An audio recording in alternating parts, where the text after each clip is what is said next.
Thank you so much, Tom, for that brilliant talk on how the resurrection is non-legend. And this has been quite insightful for me. I mean, brand new perspective to look at, a brand new take on the argument for the resurrection. And one thing that's stuck out to me, and maybe this is because of the background that I have in reading the book, The Reasonable Faith, in that we see an atheist philosopher who says, I can't pick up his name, he says that, in life there is no meaning, value, and purpose, but we have to deceive ourselves. We have to tell ourselves that there is meaning, value, and purpose, and we have to live this noble lie. That's what he calls it. It's a noble lie. He says we have to affirm that life has meaning, value, and purpose, but we know it's a lie. And as stronger as you hold on to it, you're deceiving yourself. You know it's a lie. The more you hold on to it, it's not making life better, you're making life worse. And that's something that stuck out to me. Now, if Paul were lying, we would ask, well, would someone die for a lie? What stuck out to me is, would someone live for a lie? The point you said about how Paul would have to go against everything that he stands for, talking about salvation, faith, resurrection, salvation, faith, salvation. And then he says, I have first account information on this. And if this is false, everything that I've spoken, everything that I've written is absolutely a waste. There's no point in me preaching anything. We're not talking about dying for something. We're talking about living for something. So that's something that stuck out to me. And we have some great questions coming in. So we're going to head right into it. Tom, the first question is, what about other religious people who give up their lives for something they believe to be true? Yeah, and that happens, certainly. We know that that's a common, unfortunately, a common event, that people will do that. Sometimes they will give up their lives and they'll take others with them. What's different with Paul and with the apostles is that if they did that, they gave up their lives for something that they not only believed to be true, but they made it up themselves. People do not die for beliefs that they make up themselves. People do die for lies, but they die for lies because they're misled. They think that they're true. But people do not die for a lie that they make up themselves. Chuck Colson, whom I worked with briefly, he was famous in the United States in a bad way for being part of a serious scandal in the United States presidency back in the 1970s. And our President Nixon, resigned at the end of the scandal. And there was a conspiracy among maybe a dozen people to try to cover up the scandal. And Colson talks about how he says, I'm somewhat, or he used to, he's passed away now, but he said, I know something about conspiracies. Ours, we were trying to save our necks, and it lasted for about 2 weeks. The disciples were putting their necks on the line, and it lasted for them until the end of their lives. Conspiracies of lies do not hold together that way. So if they were lying, they would not have stuck with it. People do not die for a lie that they themselves made up. Right. And the next question asks about the sort of Jesus. It asks, is there any historical documents or texts which claim or mentions the resurrection of Jesus apart from the New Testament documents or writings of the early church fathers? No. And there's a reason for that. If you are going to write a text that says you believe in the resurrection, you are automatically an early church father. There is nobody who disbelieved in the resurrection who wrote that they believed in it, because that just wouldn't make any sense. There are plenty of documents mentioning Jesus from the first century outside the church, and they're critical of it, but they at least give us external information for being confident in the reality of Christ, if that's a question to anyone. I think that there's internal evidence is sufficient. But the reason nobody outside the church spoke of the resurrection as a true event is because if you think the resurrection is a true event, you're not outside the church. Right. That makes sense. And the next question is on the Shroud of Turin. It asks, can we present Shroud of Turin as a physical evidence for the resurrection? Are there any non-Christian shroud scholars who accept it as a burial cloth of first century crucified man despite a wide range rejection as a forgery? I would be cautious about doing that. And it's because there is that wide range of rejection as forgery. This is not a widely accepted piece of evidence for a crucified person in the first place, and specifically not widely accepted as evidence for the resurrection of Jesus. For me, it's suggestive. It's very interesting. I think it's very likely the shroud in which Jesus himself was buried. But in order to come to that conclusion, I have to already believe that Jesus was resurrected. I'm not going to believe Jesus was resurrected on the basis of what I see in the Shroud of Turin. Right. The next question asks, an atheist group in Kerala is still propagating the bizarre view of Jesus mythicism.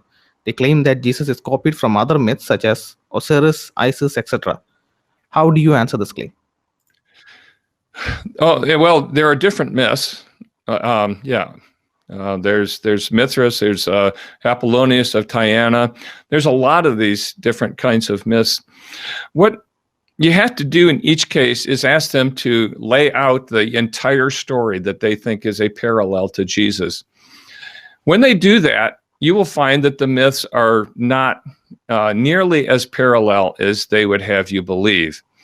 The virgin births, the resurrections, dying and rising God. If you look at them closely, they have really very little in common with Jesus. They have to stretch the language of these parallelisms in order to make it look like it's parallel. Furthermore, Jesus was born, lived, and died in a Jewish context, in a Jewish culture, where the fact that somebody in Egypt believed something about Isis or Osiris would have had little influence on the Jewish early believers in Christ, because they had their beliefs pretty carefully walled off from the pagan beliefs that these myths involved. Wouldn't have been very likely. And finally, the rest of my answer would be in my book, Too Good to Be False. It requires a legendary evolution of the story of Jesus that doesn't fit the actual results that we have in the four gospel accounts, Matthew, Mark, Luke, and John. Matthew, Mark, Luke, and John, the skeptics will say there are contradictions there. They are minor, and they are almost all easily resolvable. What's missing are the kinds of contradictions that you would expect between four different accounts and in various stages of the character of Christ, even in the course of one account, if his stories were the product of legendary evolution. The way the skeptical scholars propose that the legend evolved is what I call a story scrambler. It's what in America we call the telephone game. In Britain, they call it Chinese whispers, where you tell the story to one person and tell it to another. They tell it to another. And Bart Ehrman, who's a prolific skeptical writer on this, says it happened in multiple languages and cultures and countries and everywhere. And he says, what happens to the stories? They change. Well, no, they don't change. They get completely corrupted. They get distorted if you're doing this around the whole Mediterranean basis. But what happens to the stories when they finally land?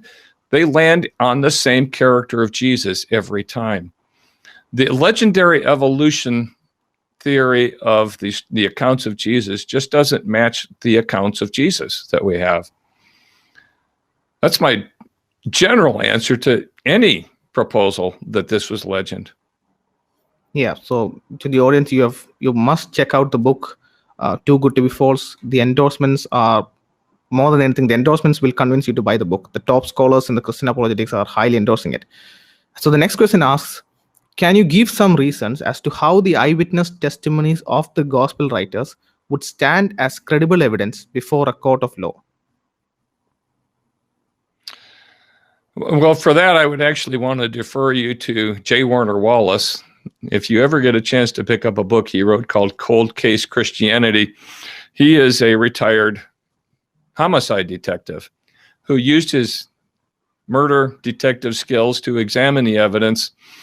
And yeah, there's multiple things about the eyewitness testimony that concords with the belief in the resurrection. It's consistent to the right degree, and it also differs to the right degree. Eyewitnesses who speak about crimes that they've seen will say different things that a skilled detective can put together into a coherent picture of what actually happened. And this is what this looks like. Furthermore, I would say that Paul, as an eyewitness, has shown that he's not a liar in the presentation that I just finished giving.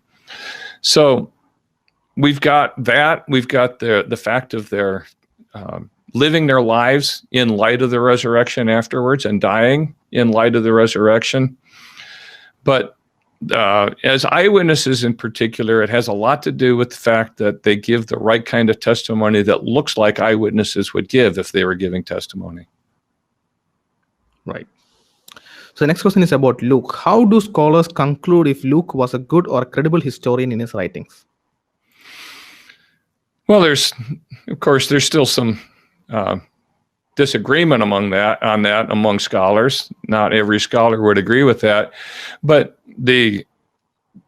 I would say that the chief way is by comparing his accounts in the book of Acts to what we know about the culture, the cities, the places, the place names, the names of the different government officials around the Mediterranean. And it's been found that he has, in dozens and dozens of places, gotten the right name. He calls someone a proconsul. He calls someone else the magistrate. He calls someone else he gets the names right. That's very difficult to do if you're writing it after the fact, from a distance, and without the help of Google, without the help of the internet. So in every location, in every fact where Luke's accuracy can be checked with historical corroborating details, archaeology, and so forth, in every case he's been checked, he's been found to be accurate. And he's been found to be accurate to very tiny detailed level. So if he's accurate on the details that we can check, it's at least credible to suppose that he's accurate in everything that he's written. Right.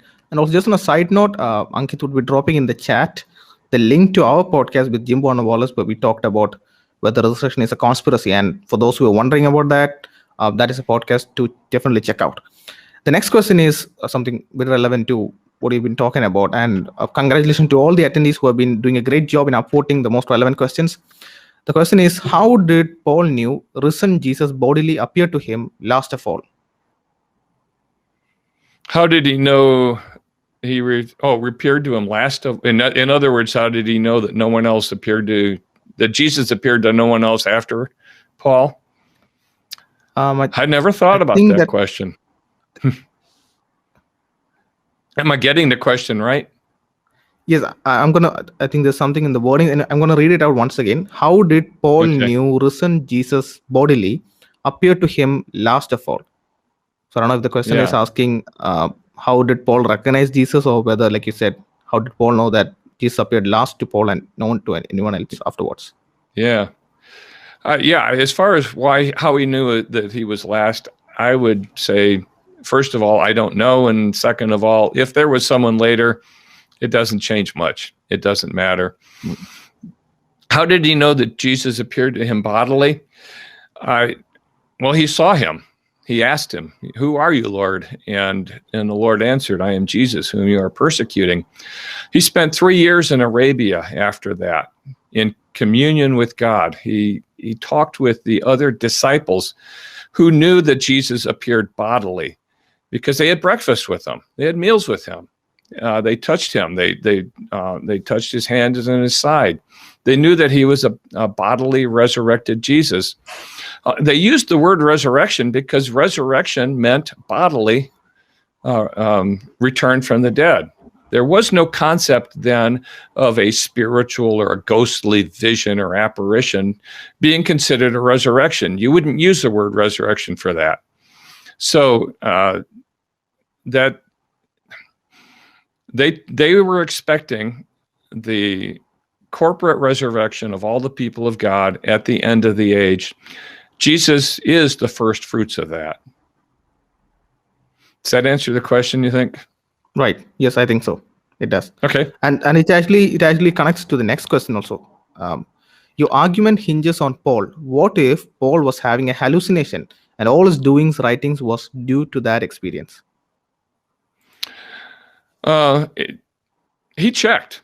He asked around. He made sure that his facts were corroborated. In Galatians, I alluded to it earlier. He went and he checked with James and with Peter, with John, with all the apostles there. And if he had an hallucination, they did too.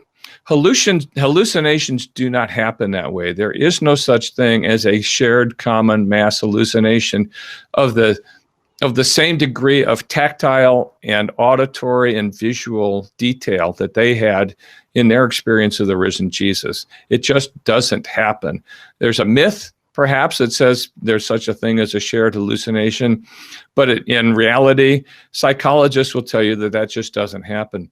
So he experienced Jesus as the bodily risen Jesus, and he double-checked and had his experience corroborated. I think that probably answers that, I hope. Right. Yes. And the next question is, can we use this argument in isolation, apart from other resurrection arguments?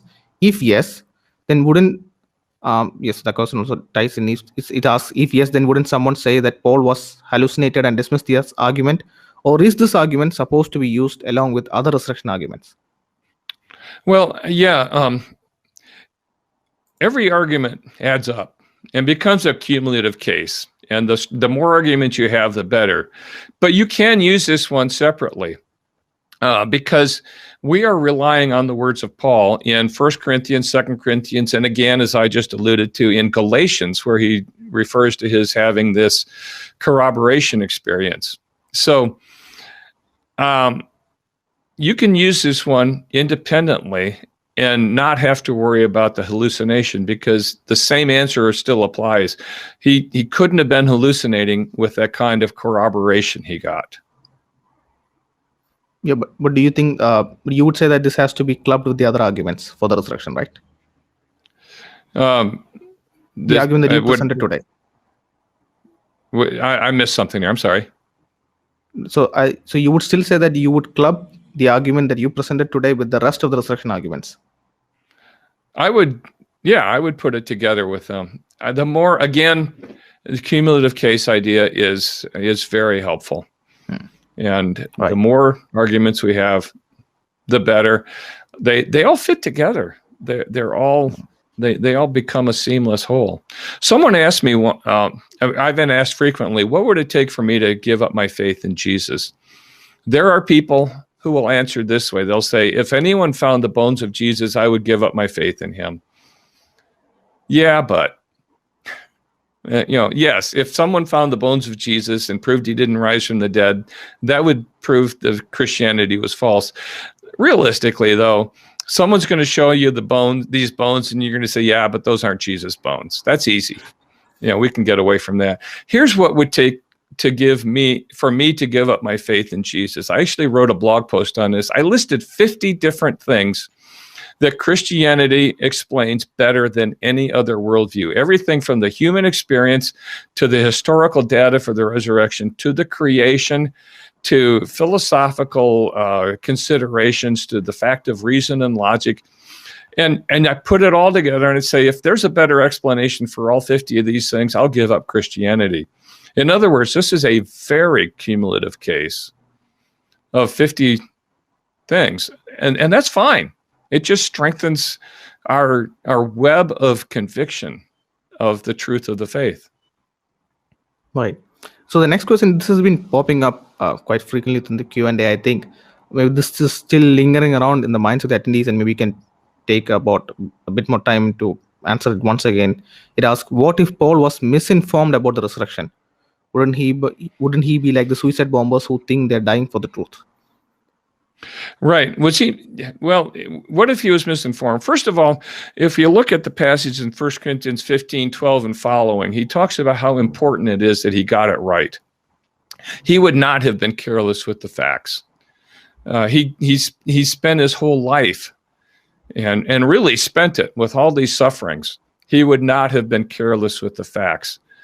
He told us he had his own personal experience with the risen Jesus. He would not have been careless with the facts. We know that he had that he went and checked it out. He would not have been careless with that. He would not have turned his life upside down and around as having been a former persecutor of the church if he had been at the least bit concerned that he might be wrong. He would not have been careless with his facts on that. I don't think it's psychologically possible for Paul to have been that careless with the facts, just to have gone, had been misinformed and just hadn't checked into it and found out for sure. I don't think that's possible psychologically. So what would you think would it take for a skeptic to prove that Paul was actually misinformed, that he didn't do a proper background check? What would it take for them to bring to the case? They would not be able to prove that he was misinformed. They, in order to do that, they would have to come at it from another direction, which is they would have to prove that the resurrection didn't happen. So they would have to go head to head with us on that. They would probably try it in terms of an argument that miracles are impossible. And if miracles are impossible, then the resurrection didn't happen. That's kind of a circular argument. The best argument really for the impossibility of miracles is to say that miracles have never happened. Well, if this happened, it happened. A cousin who is a Unitarian Universalist minister, that's a denomination that borrows a lot of structure from Christianity but denies Christ. He told me that the resurrection is a goofy doctrine. And I said, well, maybe it's goofy, but what if it happened? The key thing you have to look at is, did it happen? And if it did, miracles are possible. If you rule out miracles before you investigate whether the resurrection actually happened, well, you're ruling out the possibility that you will discover the historical truth of what actually happened and the incredibly important historical truth. It's a dangerous way to go into an argument because you may be ruling out your own life as a result of it. Right. The next question asks, how do we respond to skeptics like Matt Dillahunty who just say, that doesn't convince me, or that is not evidence, when presented with the arguments for the case of resurrection? Well, first of all, oh, pardon me. The people who say that is not evidence, they don't know what the word evidence means. I'm sorry. I run into this. I have written on this frequently. I run into it all the time. They will say it's not evidence when what they mean is that's not evidence strong enough to convince me. If you go into a court of law with a fingerprint that says, the murderer, the accused was at the scene of the crime, the defense doesn't say, well, you can't bring that into court. You haven't proved he was the killer yet. And no, you bring it into court because it's evidence that helps you prove your case. So in order to be evidence, what it has to be, the definition of evidence is basically any information such that if this information is true, then the conclusion is more likely to be true. So if it's true that Paul can make a case that he's not a liar, then that's evidence for the fact of the resurrection. It just is. That's based on the definition of the word evidence. Matt Dillahunty does not need to be convinced of the conclusion in order to be convinced that that's evidence. He's just got the definition of evidence wrong then. What do you say to someone who says that doesn't convince me in the end? I think that's the other part of the question. I think back to Peter Boghossian and Richard Dawkins talking about this on stage, and Peter Boghossian writing it in a book that he called A Manual for Creating Atheists. He's a very, very strongly convinced atheist. And he says that if all of the stars lined up to spell out the words, my name and the words, I am God, believe in me, he said, that would be suggestive, but it could still be a delusion. I would think that if all the stars lined up and said, I am God, believe in me, and I would say that's more than suggestive. But he would say, no, that's a delusion. If a person doesn't want to believe in God, they won't. There is a volitional and a moral aspect to belief in God that people have to go through, not just an intellectual one.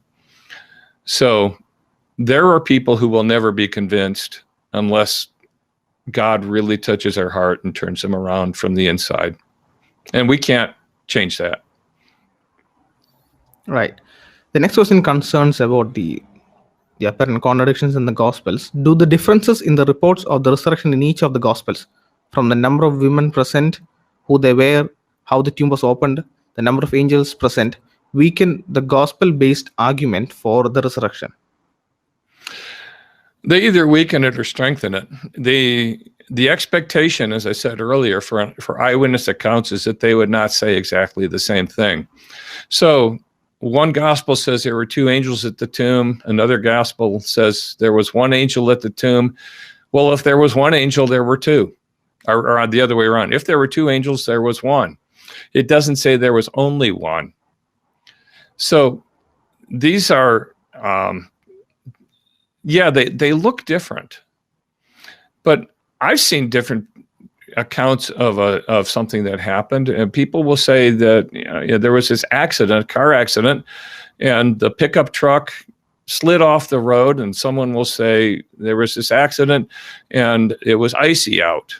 Well, does that mean the pickup truck didn't slide off the road? No. It just means you're looking at a different kind of a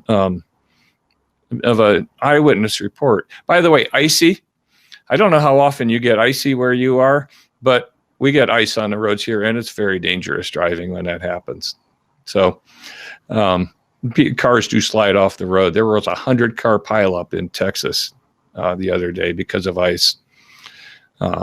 So you get different reports, and the fact that eyewitnesses do not say it the same way is fine. If everybody said it the same way, you would suspect that they got their heads together to make up a story. That's what detectives say. They don't want people saying this all the same thing. They are, all of the post-resurrection supposed contradictions are resolvable in pretty much that kind of a way. Right. And Jim Wallace's book, Cold Case Christianity, goes into considerable depth into looking at these apparent contradictions. Tom, the next question is, and this concerns specifically to your argument, hasn't this argument been posted by other apologists and pastors? What makes this argument unique from other biblical arguments? Well, if it has been done by other pastors, I just haven't heard it. What makes it unique from what I have heard is that it's very much centered right within the pages of the Bible. The only external information you need to know, and you can get it from Wikipedia. You can actually trust Wikipedia on this one. The only external information you need to know is that scholars agree that Paul wrote these letters. So you can look at it's a psychological argument. It's a why would I lie kind of an argument, and it's really self-contained right within the pages of the epistles, rather. So that's what I would say makes this different from the other arguments for the resurrection that I have heard. And if it's the case that others have taught this argument before and I haven't heard it, that's just fine. I'd love to know about it, actually. If you've got a link, a book, a message, a sermon, anything like that where you've heard this before, I would love to have you pass that along to me so that I can pull this in together with that. Right, and the next question asks, it asks, isn't your argument circular? Isn't it circular? Well, I would want to know on what basis they thought it was circular. That the idea that you can use the Bible to prove the Bible, if that's all you're doing, that's probably going to be circular. What I'm doing here is using the Bible plus what we know of human nature and psychology. there has to be an external hook. It doesn't have to be an external ancient source, though. The external hook is that we know that someone who would write a letter like Paul did to a group where he's answering them for the way they have rejected him and betrayed him, in spite of all his sufferings, in spite of there being a problem church, a person who would write with the kind of love and care and concern for them, it's just psychologically unbelievable. We don't know of any person who would do that and lie to them and just say, I am carrying on with them the biggest hoax that on the most important topic, and I love them.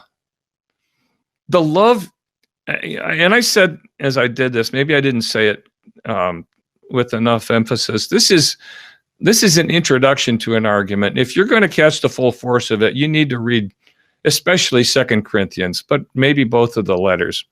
You're going to catch it. You're going to see the love. You're going to see that he's fine with the sufferings because he loves them and because it's for them. And you're going to ask yourself as you do that, can I believe that this man would lie to them about the very, very most important thing in all of the world?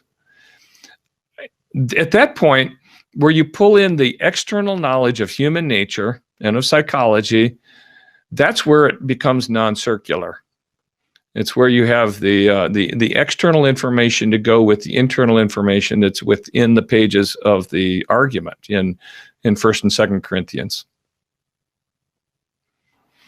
Yes, and the next question also concerns about the uniqueness of the argument that he presented. It asks, couldn't we use the same argument for almost any religion? Sure, you could. If you could find another religion where somebody has turned his life upside down because of an event he wasn't expecting, and it actually goes against his beliefs. You look at Galatians 3:13, and it says that Christ became a curse. That's referring back to Deuteronomy 21:23. Cursed is anyone who hangs on a tree. Paul was not expecting Jesus to be resurrected because he saw Jesus as being under the Old Testament curse. Again, Old Testament in the way we would say it. And then Paul in Galatians explains how he came to understand it to be possible. But he wasn't expecting it. So if you can find someone who has a life-changing, turn your life upside down experience on something that he wasn't expecting, where he devotes the whole rest of his life to the truth of that experience, where he gets it corroborated, where he pours out so much love, and he's speaking of something that he has personal reason to know is true, I would say you can say, okay, that person probably isn't lying. I don't know of any other religion where you're going to find that, though. Christianity is unique among all the religions in lots of ways. One of them is in its reliance on historical fact. It's not just a philosophy. Other religions are highly dependent on philosophy, if not entirely dependent on philosophy. The truth of what the Buddha taught, for example. Even Islam, Muslims will say that another prophet could have spoken it.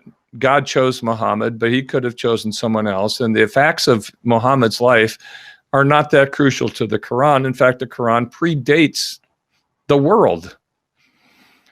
The Christianity is different because if Paul was lying, he was lying about an actual historical event, not just a belief, but an event. If you can parallel that in another religion, I'll say, yeah, you've got an argument. Sure, I'm fine with that. Right.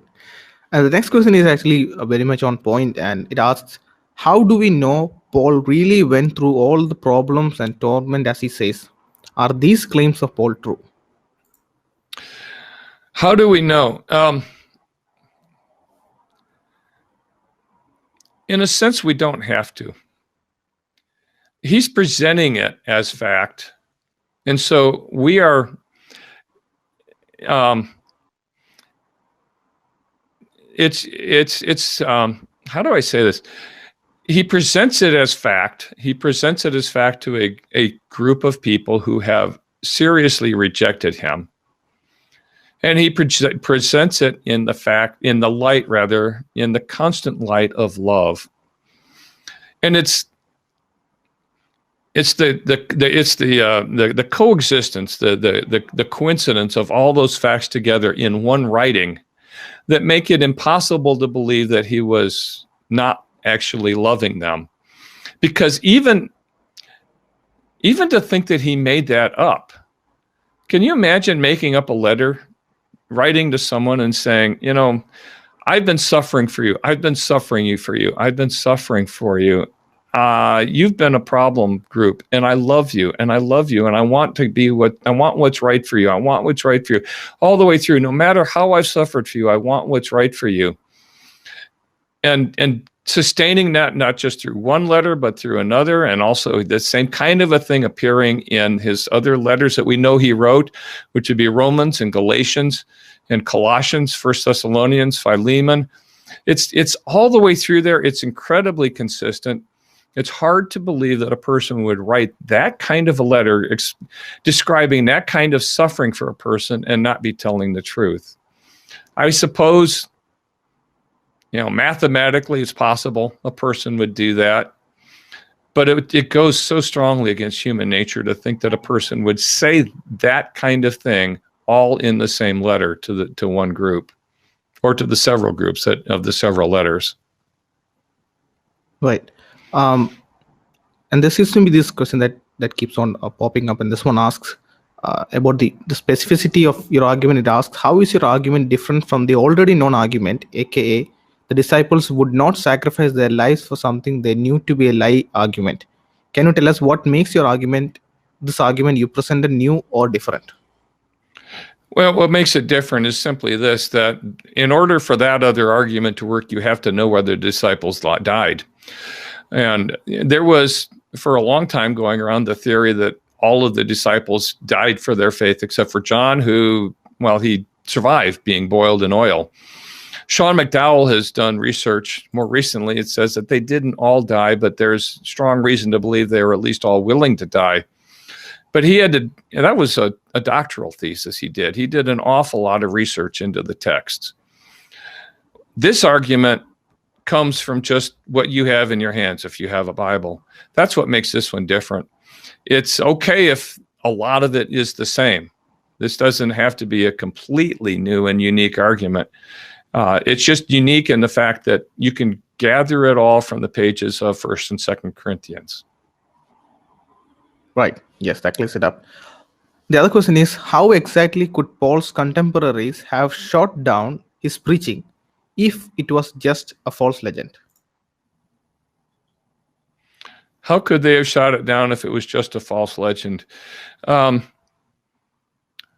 They probably would have had to undermine his knowledge of the facts. So show that there was no reason to believe Jesus rose from the grave, show that the some kind of a trace of how the story developed as a legend, show that the church in Jerusalem was built on falsehoods in some way or other, especially James and Peter and John, the key pillars there. So show that Paul was biased, which he wasn't. Show that he had some expectation of the resurrection that was influencing him, which he wasn't, by the way. This is a counterfactual that's really kind of hard to get to, because I don't think they could show that it was just a legend, because I don't think it was. But if it had been just a legend, those are the kinds of things that a person could have brought as evidence. Right. And now you had earlier mentioned about why the reason for why other historians are not mentioning the resurrection. But there's another question that asks, why is it that a figure as important as Jesus was not recorded by historian, or at least majority of them? Well, he was recorded by historians. Luke was one of them.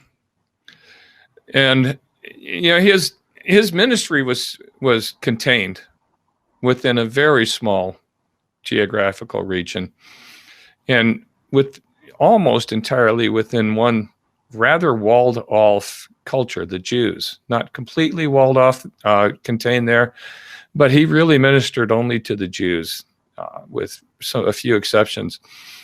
And the Jews were kind of weird people at the time. Everybody else around the Mediterranean believed in multiple gods. The Jews believed in one God. And it was, they were strange. The Romans put up with them. They did not like it because the Jews did not support the gods of the cities that would help supposedly keep their cities strong and healthy and militarily safe. So, but they put up with it because they had to. And they just weren't a part of the culture, the wider culture. So things could happen in Israel that would not get more widely recorded. I think that's probably the main reason. The Christian church does get a lot of mention from Tacitus, Suetonius, and others in what we call extra biblical writings. But Jesus himself, if, again, it comes back to, if someone was going to write that Jesus was the Son of God, it wasn't going to be a non-believer. Just logically, they'd have to be a believer. And also we ask, well, Jesus is so important, why didn't anyone record him? Because we're looking back 2000 years back and seeing his impact now and asking, well, he's so impactful, why didn't anyone record? The next question asks, we disregard Greco-Roman historians as they have so much less copies and come later compared to New Testament documents. So how reasonable is it to take the same documents by such historians as evidence for Jesus outside the New Testament? Well, we don't disregard them, the others, based on their small number of manuscripts. We don't have a lot of Herodotus. We don't have a lot of Cicero, but we put a lot of stock in them. So the fact that someone wrote it down is still evidence, and it's still supportive evidence. It doesn't matter that much that we have few copies of it. We do have those copies which tell us that someone wrote this down as not quite a contemporary, but a near contemporary of Jesus. I hope I'm getting to the right question there as I answer it that way. If not, give me another phrasing or another shot at. So basically the question is, we look at this Greco-Roman historians and we see that they have less documents, and we say, well, they are less reliable than the New Testament documents. But should we take them as reliable when we see Jesus mentioned within them, or should we just still say they're not exactly as reliable because they have lesser copies? Yeah, and there's another factor here, which is how much weight are you putting on them? How much are you? What kind of information are you drawing from them?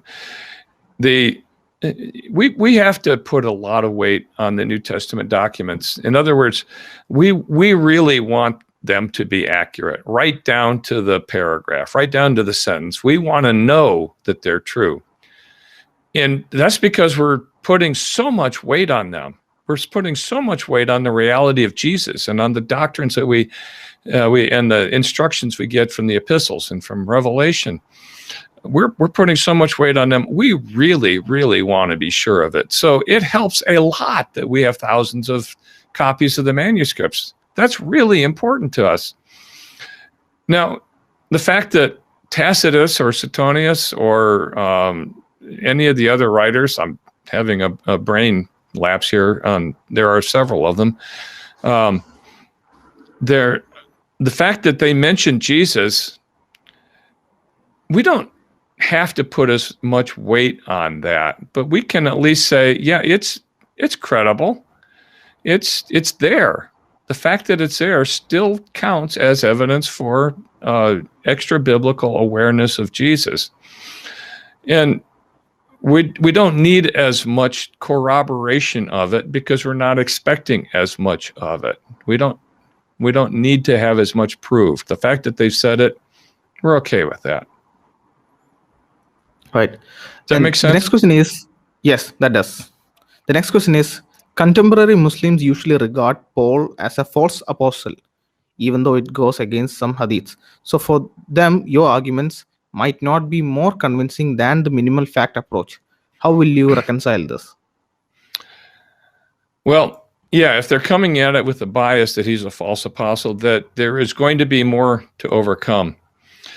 I would say that I would approach it still the same way. Is it plausible? Is it credible that a person whom, despite your bias, just look at him. Just look at his, at the kind of love he expresses against all of the headwinds of the way that they treated him. And just ask yourself, does that fit with what you know of human nature? I would really approach it the same way and ask them to, try to put their preconceptions or their prior belief about Paul on hold. If they're not going to put that prior belief about Paul on hold, they won't be convinced, because, Paul's false apostle, no matter what, I'm not going to change my mind, because I'm not backing down from that. So therefore, Paul's a false apostle. If that's their attitude, they will not be convinced. I can't help that. If someone's going to come at it with an open mind and the possibility that Paul is actually for real, this, I think, will provide at least a foothold for them to start recognizing that it is true. Right. The next question asks, what amount of data is required to recognize an event as supernatural, like the resurrection? If all the data of the event of Christ's resurrection was reported elsewhere, could we conclude that too as supernatural? The answer to the second question is yes. If all of that data were reported elsewhere and it looked like a supernatural event, sure. You take the data you have and you draw your conclusions. As to how much it takes to accept it as supernatural, I think that's probably a person-dependent answer. How much data does it take to convince one person as opposed to another? The answer is going to depend on how predisposed they are to believe or disbelieve, and what other kinds of experiences they've had, what other kinds of teachings they have that would rise up against it. So I don't think there's one answer to that question. What I do know is that for those who have an open mind to it, there is enough data. There's so much data. There's the minimal facts argument. There is there's the lives of the apostles. There's the growth of the church. There's the turnaround in Saul's life, Paul's life. There is so much data supporting the truth of the resurrection. There's the 50 things that I told you I blogged about that all fit under a Christian worldview. There's plenty of data. But how much it takes for one person depends on that person. Right. And just looking at the final question to ask at the end of this Q&A, just giving one final look. Right. So the final question that I'm going to ask is, Muslim scholars would argue that Paul fabricated the gospel. What would be the best way to respond to them? Oh, there's so many ways. I would go back to my book, Too Good to Be False, and say that the Gospels themselves, the accounts we have, Matthew, Mark, Luke, and John, do not bear the marks of fabrication. They do not bear the marks of legendary development, where it would have proceeded around the Mediterranean, the Roman Empire, North Africa, and have landed in those four Gospels with that kind of account. They don't bear the marks of having been written by one or two or three or four genius individuals. Instead, they don't bear the marks of made-up stories. And that, again, is in Too Good to Be False. I'm just going to mention that one last time. I would also say that Paul here makes a case again for the truth of the resurrection, based on the very, I think, credible argument, would I lie to you? And he shows good reason to think that a man of his background wouldn't lie. And we have the strengthening of that argument in 2 Corinthians, where we see how much love he has. He wouldn't lie. And so I'm losing. Did that answer the whole question? I need to double check on that. More or less, See if yes. I lost track of part of the question. But if that answered it all, good. That'll do. All right. And we have come to the conclusion of the final day, the final public day, must I add, of Areopagus 2021. And Tom, is there any concluding word that you would like to share with our attendees as they depart from this conference with Sure. all the talk that they've done? Yeah. One thing, if you're not persuaded by the argument I gave you, but it causes you to read the letters of Paul in a new way, to look for his character and not just his instructions, not just his doctrine. If you look at his character and you look what kind of a man it was who wrote these letters, if you're not persuaded, but you at least read the epistles in a new way, then I will have felt like I've done something good here for you as you study the Bible. But you can, the work that I've been doing lately has been to show that the Bible itself, in a non-circular manner, authenticates itself, and it's logically valid because it's not circular. It is not the case that you have to go always to external sources to find reasons to believe the Bible is true. I'm aware that that's a new thing to say. I have the support of, Tim and Lydia McGrew, who you may know are world-class logicians and epistemologists, philosophers in the relevant fields, in other words. You don't have to. You can read the Bible and find strong support for the truth of the Bible within the Bible. Now, add in the other facts that we have, the other things you've been learning through this conference, the other external evidences we have, and it's just so powerfully strong, the truth of what we know to be the resurrection of Jesus Christ for our sins, for our salvation, for our eternal life, and thank God for that. Right. And one final note to the attendees here: when you're looking at these letters that are attributed to Paul, these letters dated to the 1st century, it's pivotal that you look at them as you would look at the historical records of Ashoka the great emperor in India.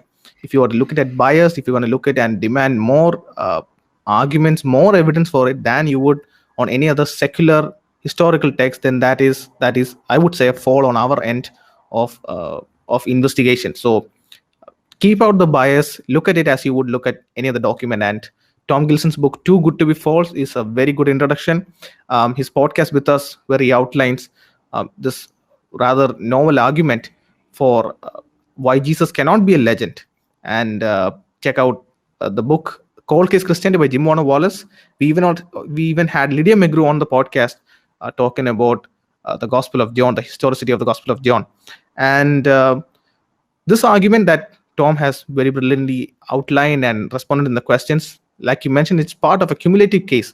And I remember Dr. William Lane Craig, who is going to be the final speaker in the coming final day of the conference, he mentioned that the cumulative case is not like a single chain where it is as strong as its weakest link.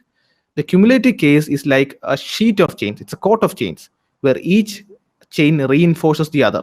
And this argument, I am definitely going to refer to it and point it to an audience that are open to it, to show an extra argument, adding more weight to the resurrection, to point out from the character of Paul himself. And the resurrection, as Paul says, is pivotal to the faith.